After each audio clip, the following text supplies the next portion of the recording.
Kabeh para penonton yen mirsani wayang nganti tancep kayon tak dongake putra putrine soleh lan soleka. Ewadene bar niken Salindri nyanyi kok mulih. Muga-muga brambange dipangan ama.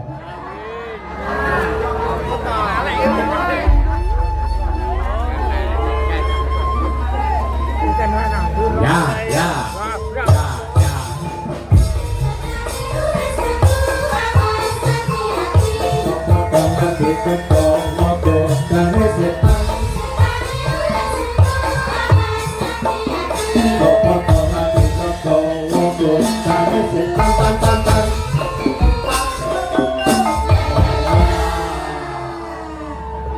Bisa sakmene gowedhe.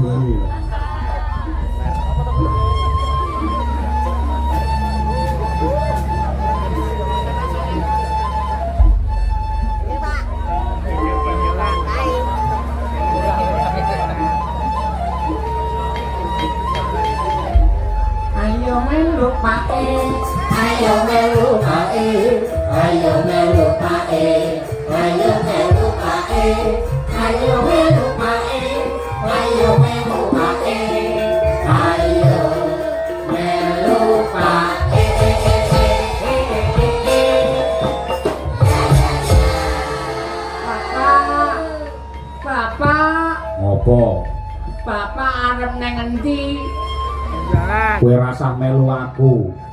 Bapak arep dolan. Aku wis kesel ning omah diseneni karo mbokmu. Arep dolan ning ndi? Cah cilik ra entuk melu. Lah arepe dolan ning ndi? Bapak tak golek hiburan ning guyangan. Wis tutup bapak, aja dolan nggon ngono kuwi. Ayo nonton wayang. Ning ndi enek wayang? Neng Kampung Baru Pandean Gundang Nganjuk. Sing duwe gawe sapa? Pak Margono karo Bu Sri. Dalange sapa? Dalange ra sepira ning bintang tamune sing luar biasa, sinden sing lagi kondang dan viral regane larang Niken Salindri. Wow. Salah satu sinden yang dicintai oleh semua para dalang termasuk saya. Yo ning bubuk sik. Bubuk sik. Bubuk. Ya. Dah bubuk ngene lak penak. Engko wayahe perang gagal kowe tak gugah. Aja kaya ngono kuwi.